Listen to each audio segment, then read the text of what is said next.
Welcome to the Design Thinker podcast, where we explore the theory and practice of design. Hosted by me, Dani, and me, Peter. Hello, Peter. How are you? Oh, I'm great. Thanks, Dani. How are you? I am good. What are we talking about today? Today, we are going to talk about navigating organizational tensions with design thinking. Yes. So this is something that has come through both my research, but also, the consulting work I've done in organizations. So oftentimes things emerge in the research data, and then I find myself working in organizations where I get to actually go, oh my God, this is what I'm seeing in the research is playing out right in front of me. Right. So what I've found are three tensions that I see over and over and over happening in organizations. Mm-hmm. We can talk about that, and then perhaps the discussion could be around how do we use design thinking capabilities to navigate those tensions? Yeah. I like the sound of that a lot. Although I'm not really sure what you're talking about. I mean, I've worked in a number of different organizations, and there's never been any tension anywhere. I mean, everything just works so smoothly and harmoniously, and so you must have, either had good or bad luck, depending on your point of view. Well, Oh, I'd like to know these organizations because, I want to go work there. yeah, me too. Obviously, I've been told that sometimes it's difficult to know when I'm joking, teasing, being sarcastic, or facetious just because of the tone of my voice. But to be clear to you and you, listener, that I was being extremely sarcastic. There's something, I think tension is everywhere. There's a tension without getting too deep. There's tension everywhere, and yeah, there's no such thing as the perfect organization. The great organizations kind of either harness those tensions or navigate them, or at the very least hide them from their customers, so that what you see is not the kind of manifestation of internal tensions forced upon you. Even organizations with amazing customer experiences or products, I'm sure, and definitely have tensions within them. So yeah, looking forward to this conversation and hearing some of that. I love that when research turns out to be real. Imagine that. Imagine real data turning out to be actual reflection of reality. What are these three tensions then, Dani? What are the three Well, I ones that wonder you've if seen? before we jump Oh, into what yeah. they are, do Mm-hmm. we need to define what is, we usually Yeah. geek out on definitions. Okay. So Well, you don't need to ask me twice to do that. Tension or navigation or both, or organization. We've got three words: navigating organizational tension. I think we kind of dive into understand what do we mean by tension. Okay. Who's quickest to Google today? Lots of definitions that have come up. So maybe Okay. we look at a couple of definitions. Okay. So the first one that came up is on my Google search was the Cambridge Dictionary, which defines tension as a feeling of nervousness before an important or difficult event. Okay. A feeling of fear or anger between two groups of people who do not trust each other. Then Merriam-Webster Dictionary, inner striving, unrest, or imbalance, often with physiological indications of emotion. A state of latent hostility or opposition between individuals or groups. Now, here's an interesting one. A balance maintained in an artistic work between opposing forces or elements. Like that. I think that's the goal, but slightly different, but similar definitions. So tension as a noun, the state of being stretched tight. So that could be muscles or a strained state or condition resulting from forces acting in opposition to each other. Or second noun definition is mental or emotional strain. So a strained political or social state or relationship. Or a relationship between ideas or qualities with conflicting demands or implications. Some of these are directly relevant to I guess, working in an organization. Some of them are less direct. But then this one's kind of jumped out at me. So tension as a verb, which means to apply a force to something which tends to stretch it. Because that's like And Mhm. initially, when navigating organizational tension suggests that it's a noun and it's something to, but maybe actually Maybe tension, it's well, verb. the verb definition suggests that it can be useful because you're actually deliberately applying it, which Hmm. I think is also relevant. And it comes from Latin originally, tensio or tendere. Tendere was the verb to stretch, stretching and straining in opposition. That's the sort of thing we're talking about, isn't it? So what I find interesting is that I think when people hear the word tension, and Mm, even reading all of the definitions right mm, now, mm. it seems like the dominant view of tension has a negative connotation, like Yeah, it's a bad thing, it's a bad feeling. yeah. But when I put my design thinker hat on and, kind of reflect back on when I was a design student many, many, Mm, many years ago, mhm. um, more than I'd care to disclose. Tension was a thing we were kind of taught to appreciate because Yeah. good design has to balance tension. Mhm. So I really liked the definition that talked about balancing. Mm. Yeah, I like that balancing, that almost harmonizing, but briefly studied engineering and a cantilever bridge. Not that it was civil engineering I studied, but a cantilever bridge, the famous bridge in Scotland, the fourth bridge, is a cantilever, and it's almost miraculous that it stays up, but it's all based on tension forces in balance with each other. And actually, a lot of things that are in our physical environment rely on forces that are opposite to each other but are balanced and in tension. Yeah, so I think, yeah, it's similar to you. The suggestion is that tension is negative, but actually, I think it can be a positive thing. Sometimes is an essential thing. I think part of the challenge with the word itself is this idea that I don't know that organizations can thrive without any tension. Yeah. It will also won't thrive if there's too much tension, right? Mm, Like, mm, mm, so I think the idea is like around balance or a healthy tension. mm, And we talk about that in design a lot. Like in design, everything is about balance. mm, And when you have enough elements in balance, that's what we call good design. And I think that works in organizations, it works in relationships. Like that idea translates to so many other aspects of life. mhm. Yeah. And when you're saying design, are you talking, well, the immediate kind of design that comes to mind when we talk about things being in balance and needing to have balance is graphic design. When you look at something, when the human eye sees something that has the balance in it, that has, that tension, then there's something satisfying about looking at it. It's easier to look at and use. And my kind of mind goes to, well, what's an example of that in other kinds of design? And one of Well, the you thoughts just mentioned one, the bridge.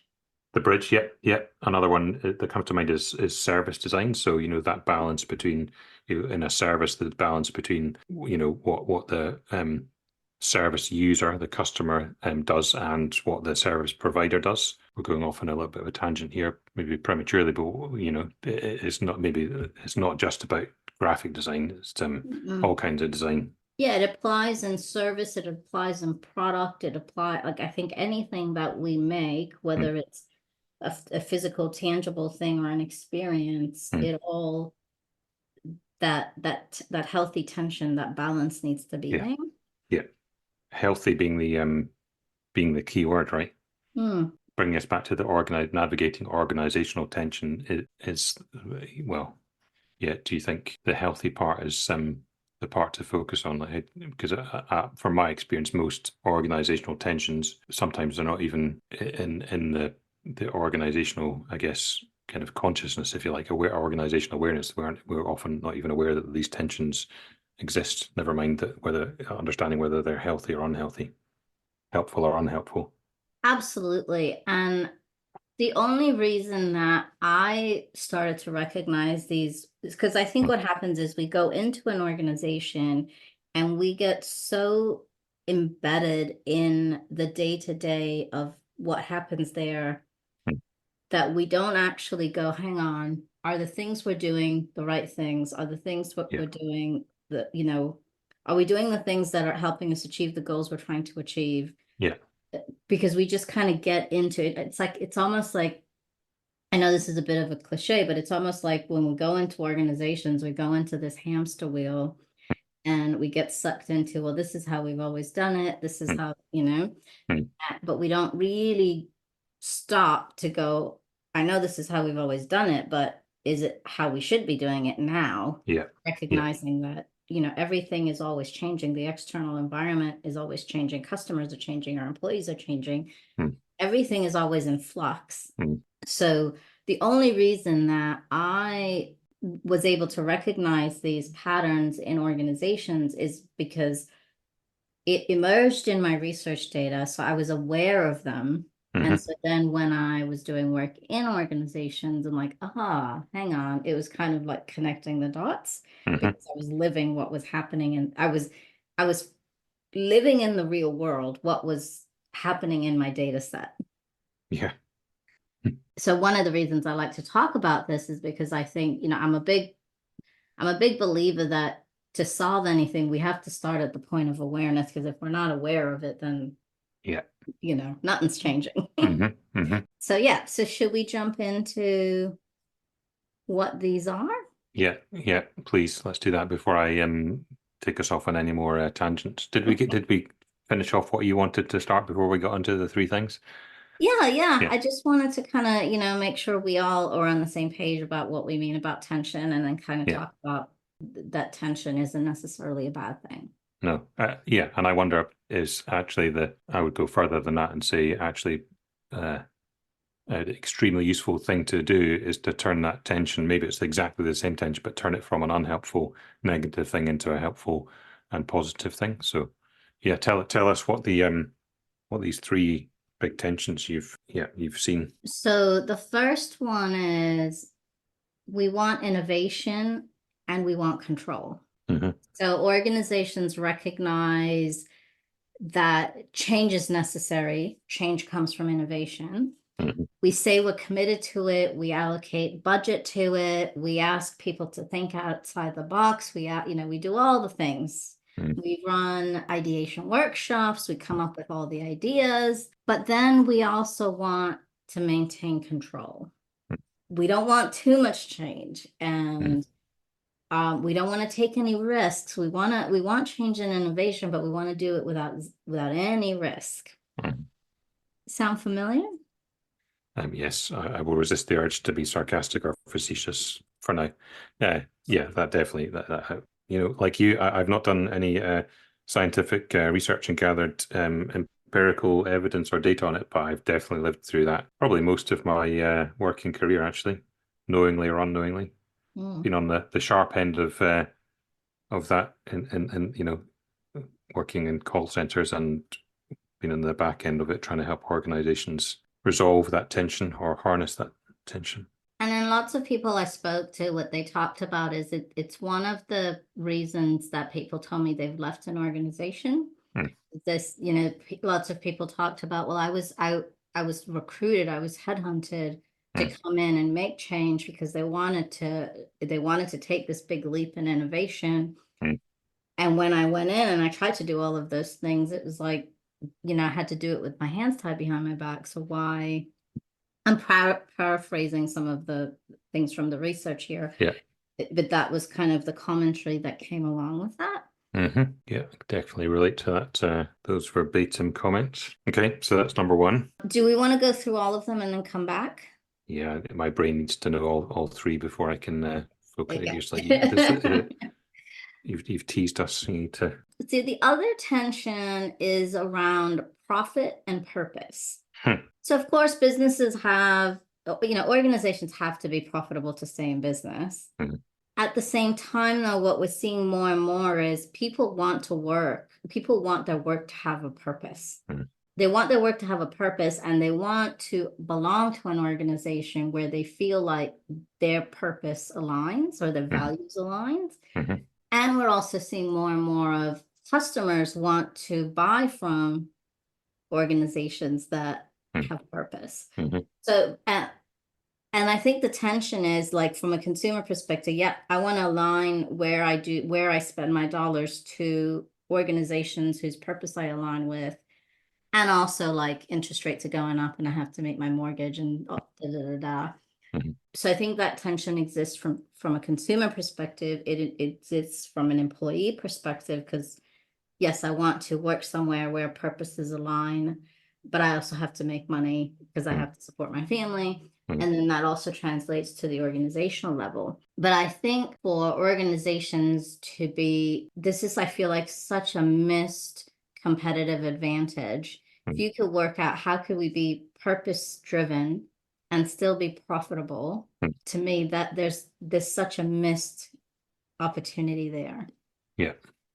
Yeah. from talent attraction, customer attraction. I see you nodding your head. So Okay, I'm definitely nodding my head. Yeah, yeah, yeah. So that'd be good to come back to as well. And then what's number three? the third one is digital versus human. Oh, okay. This is something that definitely came up in my research, but as I reflect also about my own career, Hmm. I've seen this play out since the time I went into large corporates, right? Mhm. And I know like right now the hot topic is, oh my God, AI is coming in and Yeah. but this argument has existed. I remember one of my big projects early in my career was um transforming, going for a digital transformation where large bank went from paper processing of mortgage applications Hmm. to doing it digitally. So people could fill out an application digitally and then it can get processed all the way through on a screen. Yeah. And there was this huge uproar about, oh my God, this is going to get rid of so many jobs and machines are taking over. And now we look back and we're like, why did we never do this digitally? Ha. Yeah. So, and I think the driver underneath that is that I do think there is this perception that technology is going to fix everything. Hmm. I also think there's this belief that technology means that we don't need people anymore, or we're going to need Yeah. less people. Yeah. And I haven't really seen that play out Hmm. because I think the work that needs to happen is how do we create a healthy tension where technology and people exist cohesively? Because technology is only going to keep getting better and better and better, and we have to accept that. Hmm. Our brains aren't going to evolve at the pace that technology is evolving. We have to accept that. That's just Yeah. reality, right? Yeah. Yeah. It's Yeah. fact and it's reality. Yeah. But I think there's some unhealthy things that are happening in this tension where there's almost this fear around it has to be one or the other. Hmm. But I think that as technology advances more and more, the need to be human centered becomes more and more important as well. Hmm. Because at the end of the day, it's humans that use that technology, whether it's customers or employees. But technology isn't going to exist on its own for itself, right? I hope not. I hope. Otherwise, this whole conversation, this whole actually everything is a moot point. Well, yeah. I mean, without getting too Elon Musk about it, has technology already become an aware parasite, and it's basically already using humans to further its own and become dominant over humans? I don't think so. I think yeah, I mean, I really, in an organization, digital versus human is that tension, and the question is, well, what, how do you help technology be do the best, do things that technology's best at, and then therefore, and maybe this is where the tension is at the moment. I think there's maybe not as much awareness or understanding of what is it that humans are best at that they can do far better than technology can or ever will. So those are the three tensions. Mm. Where to from here, Peter? Where do from here? Well, let's go back to the beginning, and maybe let's start to layer in our design thinking approach, and perhaps looking at our design thinking capabilities. So let's imagine we're in an organization and we're experiencing, observing, seeing this. I mean, of course, all three and more can exist in an organizational simultaneously, but for simplicity's sake, let's maybe go right. We're in a situation, whether it's organization wide or just in the maybe it's in the project we're working on. and we're observing, experiencing this tension between wanting innovation and wanting control. What can our design thinking approach and our capabilities, how can it help resolve? Yeah, maybe each of these, in some cases I think we want to sometimes just release the tension, like just, maybe this is one where actually, well, I don't know, you can take over the thinking, because, yeah, do you still want a degree of control within an innovation environment? The practicality of organizations are that finance is a constraint, regulations are a constraint. Yeah. And they're good constraints. They need to Yeah. be there, right? Like, Yeah. like we can't go, okay, we're going to take all of our money and put it into this idea. Yeah. We can't do that. And we can't go, well, this is a brilliant idea. It breaks like 18 regulations, but it's really good. So let's go do it. Like that. Yeah. You can't do that. Yeah. So I think there needs to be a healthy tension between, yep, we're going to be innovative. Yep, we're going to have some control. I think the starting point to this, though, is one is collective collaboration. Because where this healthy control works well is from day one, if you have the right people in the room. Because often what happens is you've got a design team that's working in isolation. They come up with some ideas and then they go present it to finance and risk and compliance and, all the other people. And they haven't been on that journey with you. So they're just seeing, oh my God, they're going to go do this radically different thing. And then that's where so then they're clawing back, no, we can't do this. We can't do this. And then the design team's getting frustrated but we've put all this time and energy into it. And the same way that as designers, we go and empathize with customers to understand what their needs are. We don't do that good of a job of empathizing with our internal stakeholders. Yeah, I agree with that. It's a pitfall, isn't it? It's a strange one. We're advocating empathy, with our customers, and often we forget to empathize with our colleagues and try and understand their situation and what they're motivated by, what they need to achieve, and what success is for them. And the starting point for me always is that this may not always be true, but my assumption is always everyone comes to work in the morning wanting to do the best job they can in their role. Yeah. And if you take that view and you go, okay, this person from finance is really driving me nuts. But if I take that view, they showed up to work today to do the best job, to be the best at their job they could be today. Then it changes my mindset to go, okay, so what does this mean for them then? Yeah. I often talk about like the people that are giving you the biggest heartache, like lean into them. Because chances are there's something you're not getting. There's something in their world, in their view, in their perspective that you're not understanding that they're having this reaction. Yeah. I also take that view because we have no control over how other people behave or react. All we could do is try to understand and then adjust our behavior to see if we can get a better outcome. I see you making all kinds of faces over there. I'm agreeing with you, and the faces are probably my memory, give me flashbacks to situations where maybe I've not understood that the person giving you the hardest time is actually the person you should spend the most time with and understand them the most. And also, situations where I have finally realized that or understood that, and all of a sudden it's like, oh, okay, this explains everything. It's like that aha moment. Oh, that's what you need to do, or that's what you want to do, or that's why you're behaving in that way.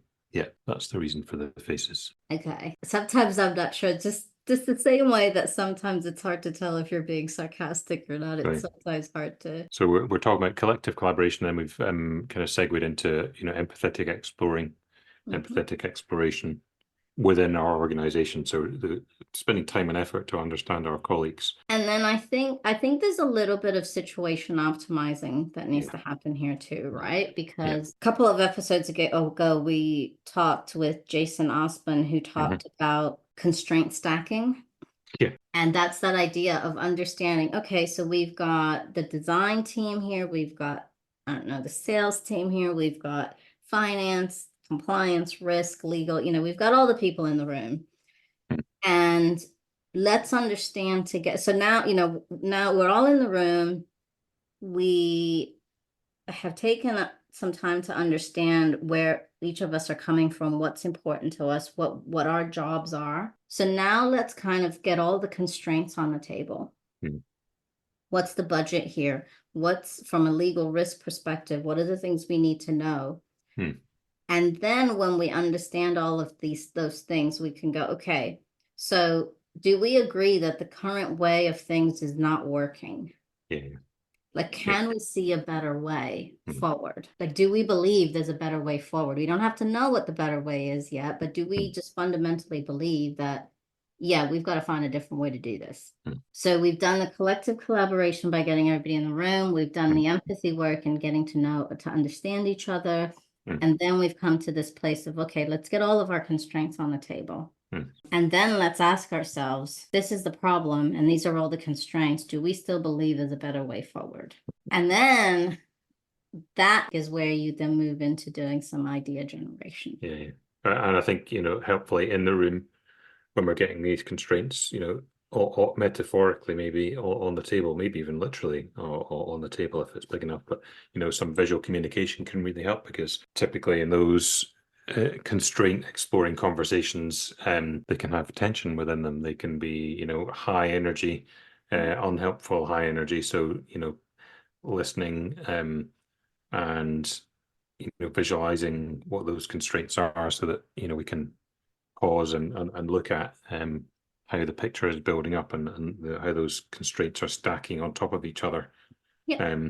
Can be really helpful. Literally help people see things from other people's points of views. Yeah, and for Really our helpful. listeners who, like me, may be doing a lot of their work virtually, so I do this in Miro or Mural, where I just create in big bold letters constraints, and we just put post-it notes up as the constraints come up, so you can visually see, oh my God, there's 25 post-it notes there now.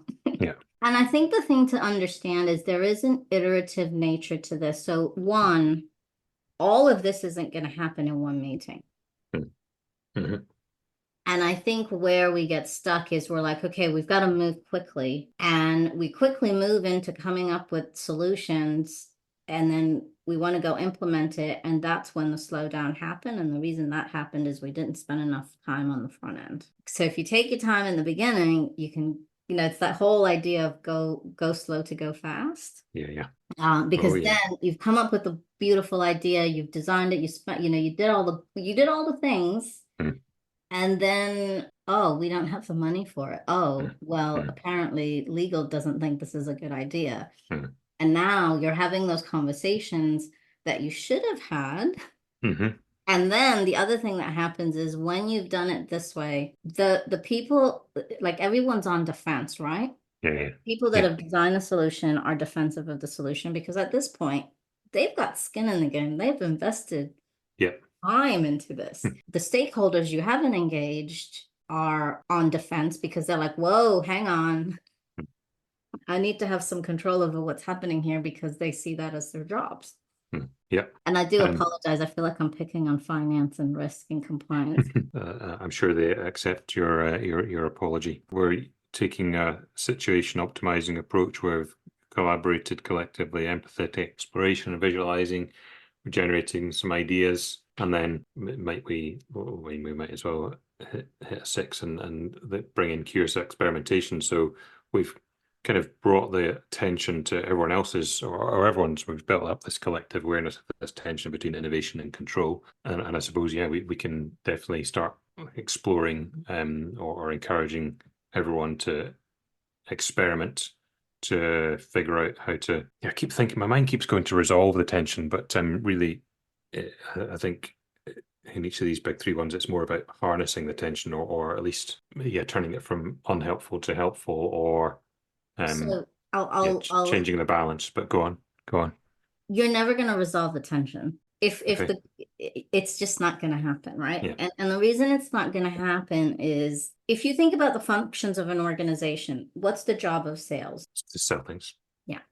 What is the job of design teams and marketing? To design and market things. What's the job of compliance? To make sure that things comply with laws and regulations. Yeah.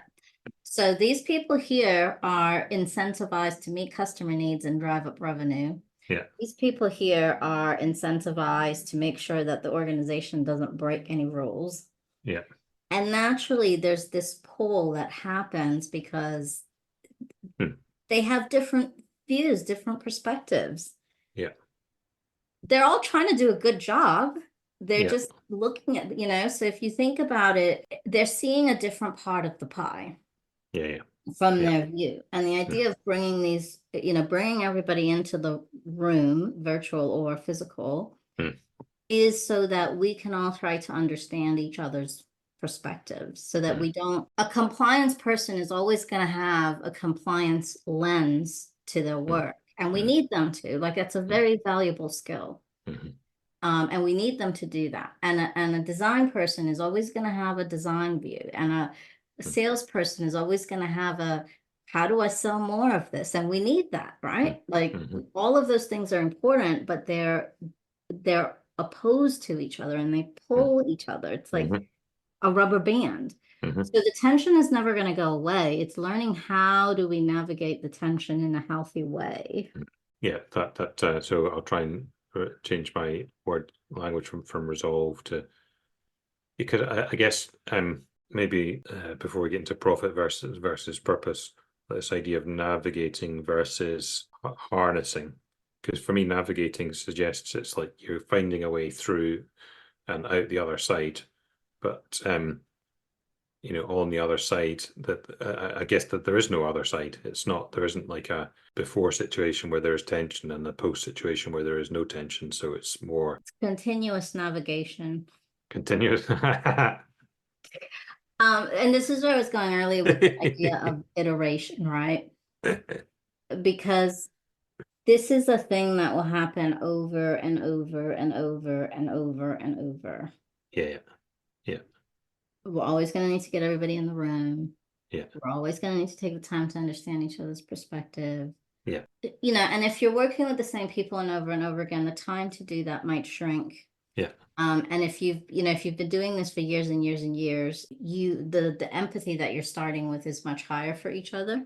Yeah. And this is also why I know there's a lot of conversations happening about we need to stop working in silos. And this is why. Because when we work in silos, we already create that us and them thing. Yeah.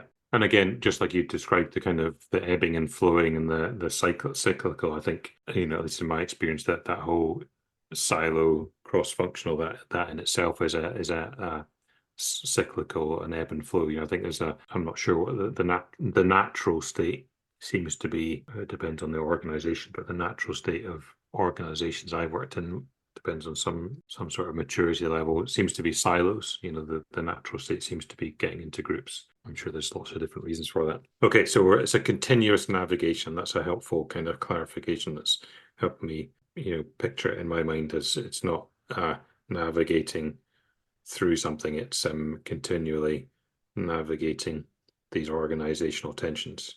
Nice. So innovation control, we've talked about an approach to start navigating that continuously. What about this profit versus purpose? So I think what's happened in more modern times is people want work that is more purposeful. So they're really looking to align. They're looking to understand what is their purpose and then find work that aligns with their purpose, right? Which is a good thing. Consumers are also going through this awareness. The environment is really important to me. So I want to make financial decisions that are, or I pick on the environment because that's kind of an easy one, but it could be other things as well. Like it's really important to me that food companies don't put chemicals in what I eat. So I'm very mindful of who I buy my food from. Yeah. These are just examples I'm putting out there. Yeah. So I think both from a consumer perspective and an employee perspective, we're seeing this trend of where there is an expectation that you sacrifice some profit to be more purpose driven, and an attraction towards purpose more than profit. This presents an interesting challenge for organizations, particularly organizations that are publicly traded organizations. So I was going to say on the New York Stock Exchange, but that probably doesn't mean anything to you. Well, we can imagine there's a stock exchange in New York, is there? Yeah, on any of the stock exchanges around the world. Yeah, exactly. For our global audience, Danny. There is one in New There's Zealand my as well. bias there. The FTSE, the Nasdaq, on Wall Street, in Wellington, anywhere. Yeah, this presents particularly a challenge, particularly for companies that are publicly traded, because when a company offers stock, the whole idea behind that is if I buy your stock, I want to see quarter after quarter, you need to be giving me some return for the money I've given you. But if the consumer and employee mindset and behavior is changing, then what does it mean to that model? And I think this is I think at this stage an emerging problem for organizations. But as I do more research around this, like we're seeing this, more and more when we look at like employee engagement data and stuff like that, like purpose is a big thing. Like in lots of exit interviews that I've done, people talk about like, I'm leaving to take this job that pays me less because I can work from home and it's more meaningful and purposeful. And I think those trends are going to, like, I think it's a trend that's pushing its way through. Yeah, it seems to be. I also question, I don't necessarily know that it has to be profit or purpose. I think you're right. I think it's this one reminds me a little bit of the tension or the perceived tension between customer experience and cost, if you like. So internal cost and customer experience, and the organizations I worked in, there's presented as a choice between cutting costs and delivering good customer experience. Actually, my belief and experience is that if you deliver a great customer experience, that will take care of cost. You will actually cost less to provide overall. If you look at the overall, cost to serve a customer, it is costs less to serve to create good customer experience than bad ones. For example, if you are cutting costs, let's say we use a call center as an example. You cut costs in your call center. Maybe you take away a team out of say 10 teams that are there to answer customer queries over the phone. That means that fewer customer queries can be answered. It takes longer for each customer to get through in the contact center, and that in itself costs more to serve that customer, and so on and so on. This one is a lack of long-term vision and a lack of big picture thinking. Yeah.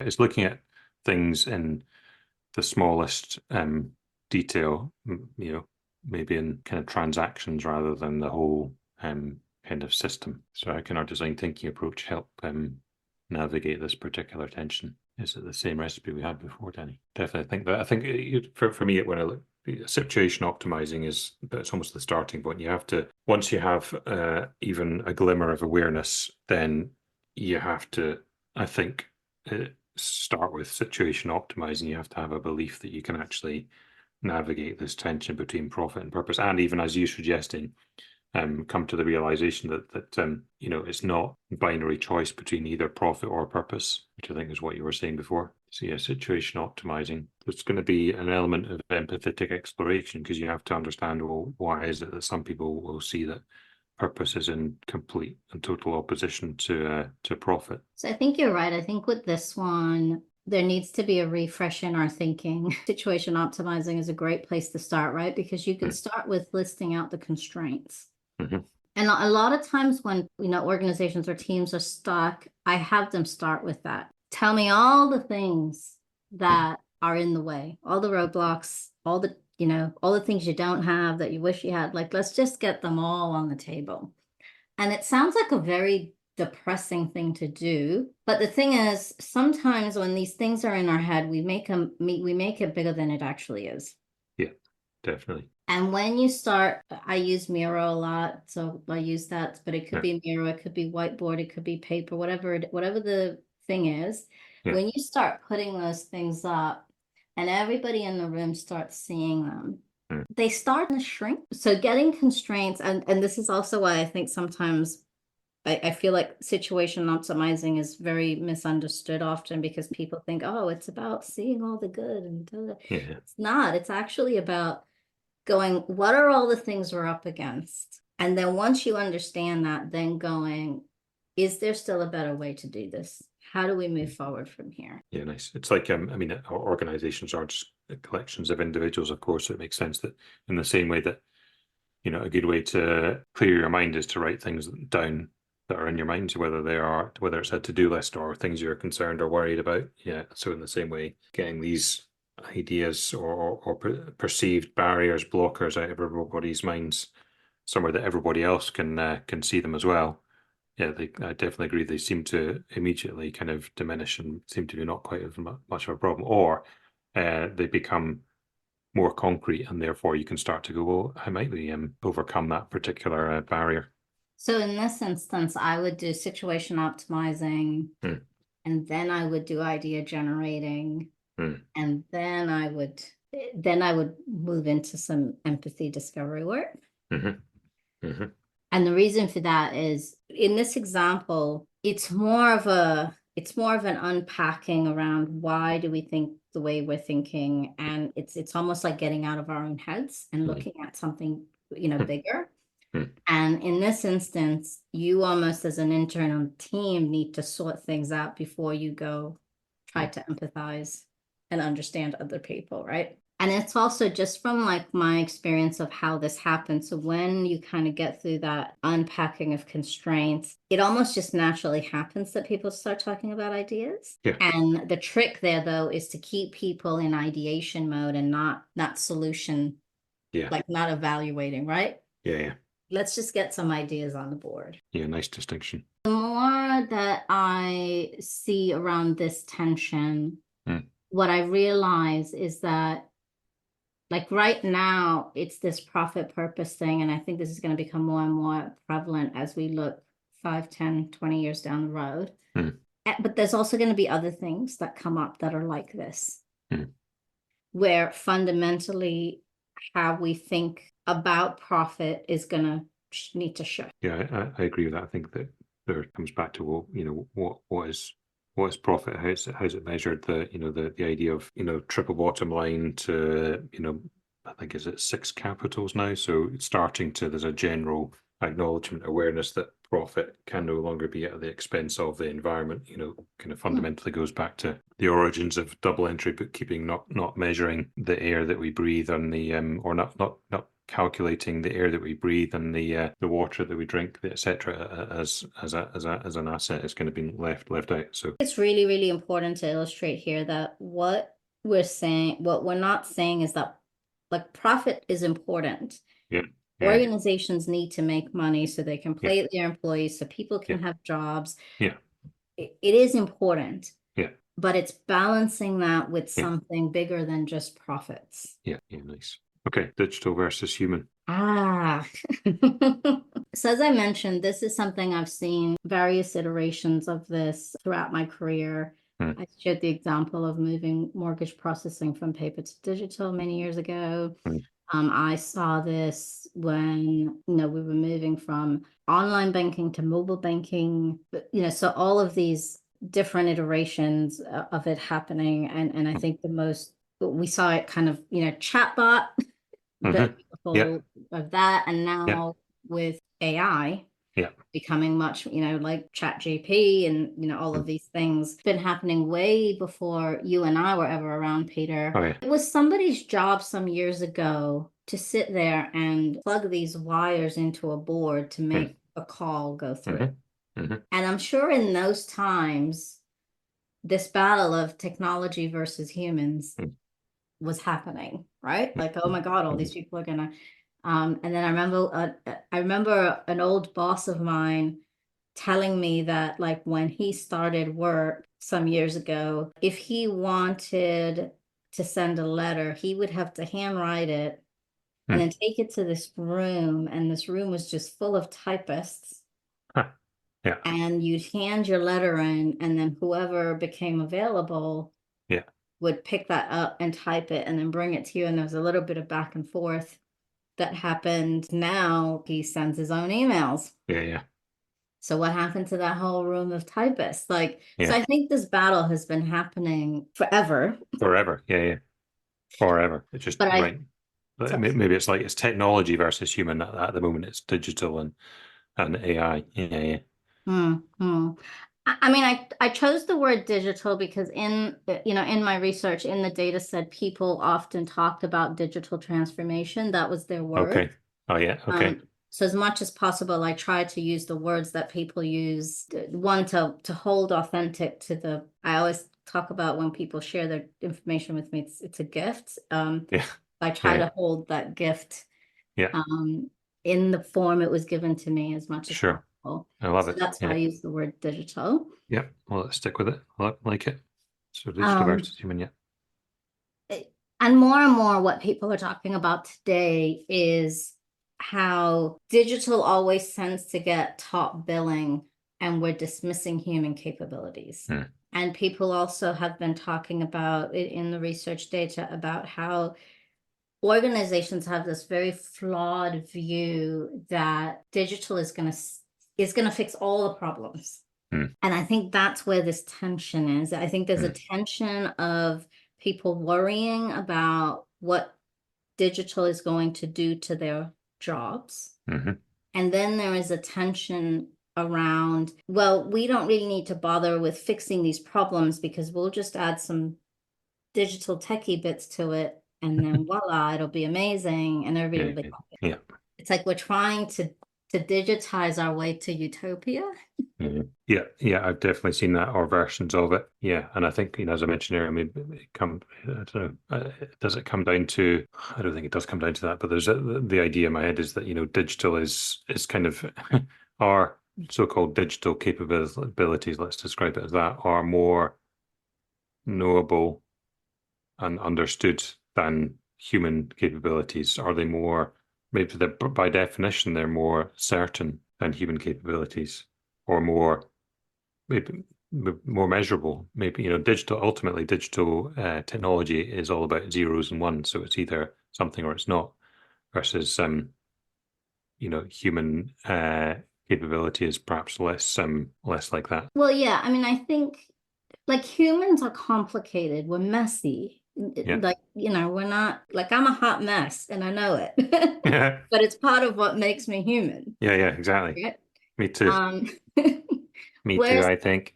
Oh, sorry. And I think if you think about it that way, like when we deal with humans, or it's a very complicated, very messy aspect. Yeah. Whereas, technology, I guess it's more tameable, it's cleaner. Yeah. Yeah. Maybe it Yeah. comes back to control. Like we can, Yeah. although, by Mm-hmm. watching some of the futuristic movies, this may not be true, Mm-hmm. but I'll say it now. Mm-hmm. Would technology is controllable. Mm-hmm. Hopefully, still is. I think maybe we were tracking my earlier ones and zeros thing because you get into algorithms and the more complicated algorithms are probably less. I guess they're getting more and more complex, and from what I read, some of them, even the users or the creators of those algorithms don't necessarily understand how they, these are algorithms that run in the background of our modern world and decide things for us, but they're not necessarily how they work isn't necessarily understood. So that I guess maybe in that respect they are becoming more human. Maybe we're probably getting a bit deep and philosophical away from this tension around in an organization, what are humans best at doing versus what is digital technology best at doing. And yeah, for me it's like that. That's almost to navigate the tension. That's a helpful question to ask. Is like, well, let's figure out. Let's agree in our situation what are computers better at than people, and vice versa. What are people going to be better at than computers? And the beauty of that approach, for me, actually, it frees up the people to do a more satisfying and enjoyable job that in turn is more satisfying and enjoyable for the people that they're helping. an example in another organization I worked for, people who worked in the call center there, when they sat down to their jobs in the morning, they would have 13 different systems to log into before they could even start taking phone calls and helping people in a conversation.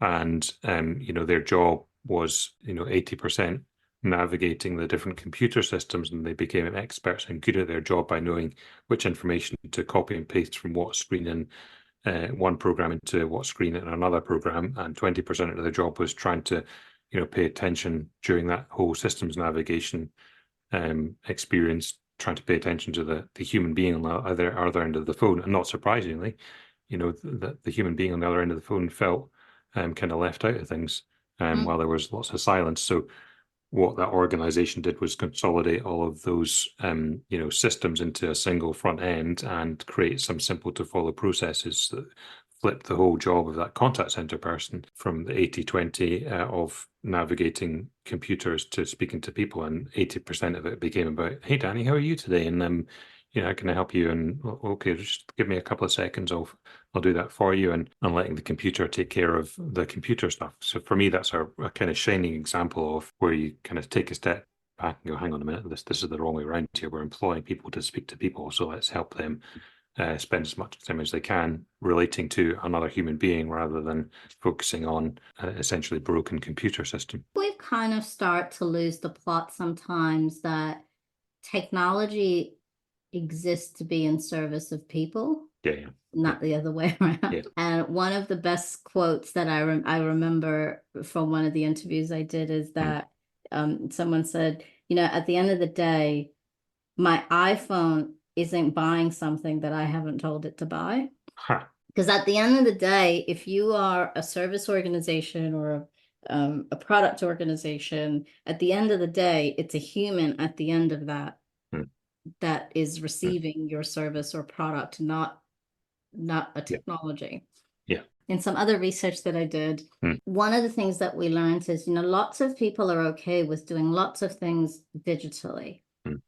What they get frustrated, though, is when something happens that they feel vulnerable or they feel like they need help, they want a human. Yeah. And what that translates to is, look, I'm happy to pay my bill online, but when something breaks and I need help, I expect there to be a human to help me.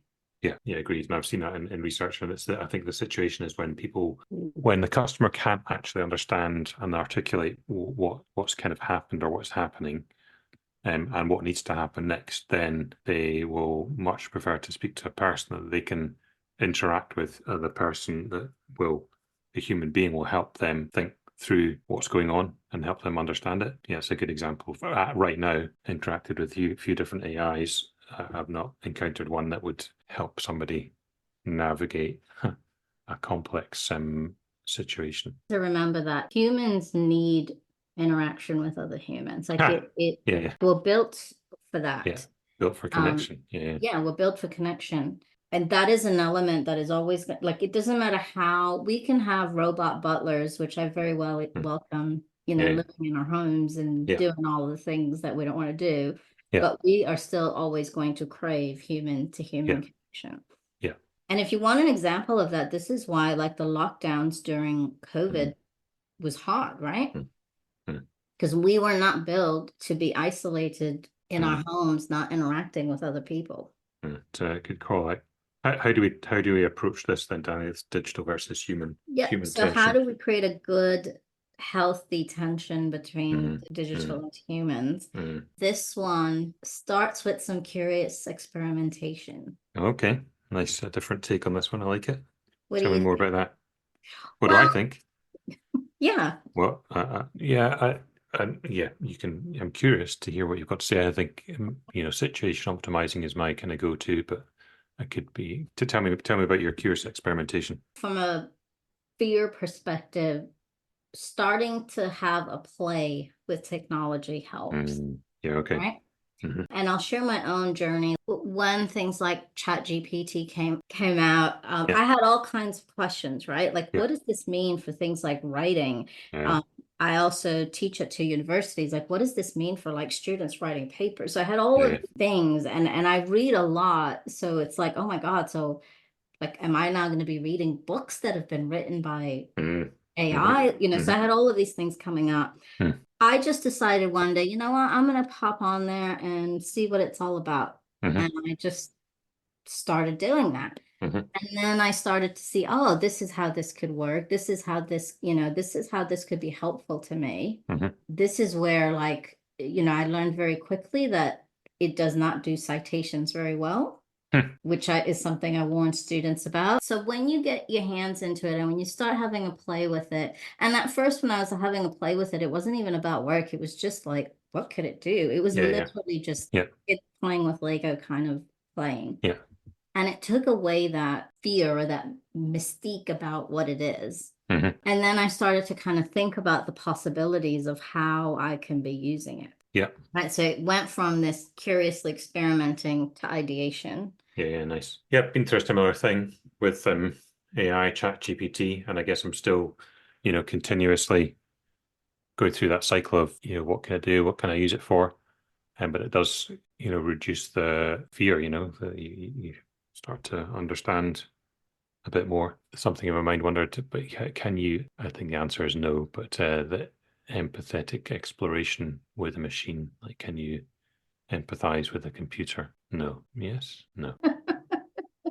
To me, it feels like at the heart of the tension is this understanding and awareness of, like I said, like we discussed, what are people best at? What are computers best at? I'm sure there's an overlap in the middle, but help sorry, go ahead. I was just going to say help us as help the organization understand and see, you know, those two categories, I guess. Can you empathize with technology? And I think in this instance, it's not empathizing with the technology. It's actually like, if you're a leader, recognizing, okay, AI is coming. I need to be having conversations with my people. What does it mean for us? Has anybody had a play with it? How might we use this in our work? Should we be using this in our work? Right? That's the empathy work. So when the empathy work is within the humans, so that we can understand what are our fears, what are our concerns, and what are also our hopes. Because when I think of, like, I hate admin work, and if I can offload that to some kind of AI, then yay. So I think having those conversations, that's where the empathy work needs to happen. Nice. Similarly, I think we also need to be having those conversations with our customers, right? Like, how do you, what are your views on AI? What do you think should or should not be handled by AI? And also, I think there's an opportunity there to also have some playtime with customers. Like, hey, let's jump on ChatGPT. And I think for this tension around digital versus human, the starting point is curious experimentation, because I think if you start from that, getting out there, like, rather than sitting around debating, talking about it, let's actually go have a play with it.